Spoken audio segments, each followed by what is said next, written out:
Halo semua, kami adalah mahasiswa dan mahasiswi Program Studi Teknik Lingkungan dari kelompok 6 kelas TL21C1 yang beranggotakan Arzun El Siras, Prayogi Dwi Pambudi, Luki Himawan, Kafsan Zani, saya sendiri Dini Anissa Putri, dan Winda Anissa Putri, ingin menjelaskan tentang materi fisika yaitu momentum linear dan impuls.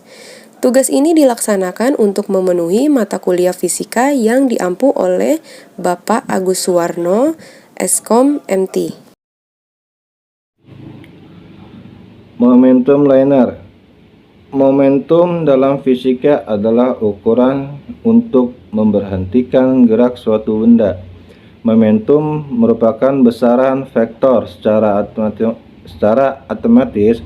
Rumusnya adalah sebagai berikut. P sama dengan M dan V, di mana P sama dengan momentum atau sebut juga kilo atau sebut ms. M sama dengan massa benda atau sebut kilogram. V kecepatan benda atau sebut ms. Dari sebuah benda didefinisikan sebagai hasil kali massa dan kecepatannya. Momentum biasanya dinyatakan dengan simbol P. Secara matematis, momentum merupakan besaran vektor, sehingga penjumlahan momentum mengikuti aturan penjumlahan vektor. Arah momentum sama dengan arah kecepatan dan besar momentum. M plus merupakan besaran vektor yang arahnya sama dengan gaya total itu sendiri.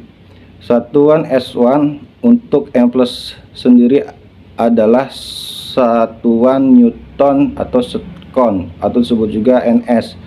Besaran M plus dapat berperan untuk melihat perbedaan fisik antara momentum dan suatu energi kinetik.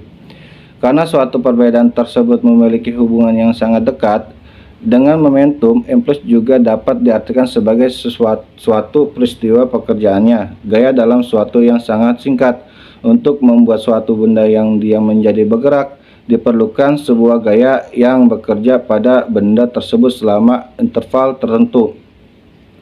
M plus merupakan besaran vektor dan arahnya searah dengan arah gaya M plus F. Secara matematis, M plus dirumuskan sebagai berikut.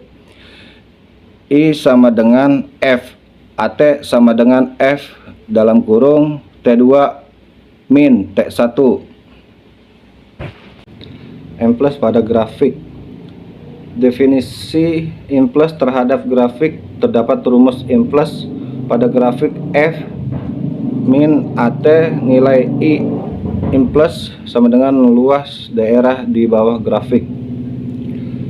I sama dengan M plus bisa disebut NS. F sama dengan gaya impulsif bisa disebut N. AT sama dengan perubahan waktu bisa disebut T2 min T1. Karena M plus didapat dari besaran gaya dengan selang waktunya, maka M plus termasuk besaran vektor. Karena gaya merupakan besaran vektor, arah M plus I searah dengan gaya impulsifnya. Jika impulsif F yang berubah terhadap selang waktu digambarkan dengan grafik, maka luas arsir dalam selang waktu AT bisa disebut T2 min T1 sama dengan luas arsir di bawah grafik dengan batas nilai dari T1 sampai dengan T2 saat kontak terjadi bisa saat kontak berakhir. Hubungan momentum dan impuls. Momentum dan impuls mempunyai suatu hubungan yang dikenal dengan nama teorema impuls momentum.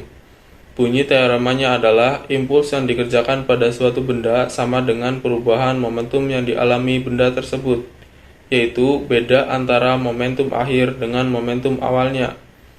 Secara matematis, rumusan teorema impuls adalah sebagai berikut. I sama dengan delta P sama dengan P akhir dikurang P awal. F kali delta T sama dengan MV akhir dikurang MV awal. Hubungan antara momentum dan impuls digambarkan pada sebuah benda yang bermassa M. bergerak dengan kecepatan mula-mula V1, kemudian diberi gaya tetap sebesar F dalam selang waktu delta T, sehingga kecepatannya berubah menjadi V2. Pada peristiwa ini, hubungan momentum dan impuls dituliskan dalam persamaan sebagai berikut. F kali delta T sama dengan M kali V2 dikurang V1. F kali delta T sama dengan P2 dikurang P1. F kali delta T adalah I, dan P2 dikurang P1 adalah delta P. Jadi, I sama dengan delta P. P1 sama dengan MV1 adalah momentum awal. P2 sama dengan MV2 adalah momentum akhir. Delta P sama dengan P2 dikurang P1 merupakan perubahan momentum. Ketiganya dalam satuan kilogram meter per sekon. I sama dengan F kali delta T adalah impuls, satuan Newton sekon. Jadi, impuls merupakan perubahan momentum suatu benda. Di sini saya akan menjelaskan sedikit contoh soal momentum linear dan contoh soal impuls. Contoh soal momentum linear sebagai berikut. Sebuah mobil bermassa 1 ton bergerak dengan kecepatan 72 km per jam. Berapakah besar momentum mobil tersebut? Diketahui massa mobil dilambangkan dengan M sama dengan 1 ton, dijadikan kilogram sama dengan 1000 kg. Kecepatan mobil dilambangkan dengan V sama dengan 72 km per jam, dijadikan meter per sekon sama dengan 20 meter per sekon. Ditanya besar momentum mobil dilambangkan dengan P. Jawab, P sama dengan M kali V atau rumus momentum linear. P sama dengan 1000 kg kali 20 meter per sekon. P sama dengan 20 kg meter per sekon. Jadi besar momentum mobil tersebut adalah 20 kg meter per sekon. Selanjutnya contoh soal impuls. Contoh soal impuls sebagai berikut. Sebuah benda dipukul dengan palu dengan gaya sebesar 200 Newton. Diketahui lama waktu sentuh antara benda dan palu adalah 0,02 detik. Tentukan besar impuls yang diterima oleh benda tersebut. Diketahui F sama dengan 200 Newton. F melambangkan gaya. Delta T sama dengan 0,02 detik atau sekon. Delta T melambangkan waktu. Ditanya impuls dilambangkan dengan I. Jawab, I sama dengan F kali delta T. I sama dengan 200 Newton kali 0,02 detik atau sekon. I sama dengan 4 Newton sekon. Jadi besar impuls yang diterima oleh benda tersebut adalah 4 Newton sekon. Demikian presentasi dari kelompok kami mengenai materi momentum linear dan impuls. Kurang lebihnya mohon maaf. Wassalamualaikum warahmatullahi wabarakatuh.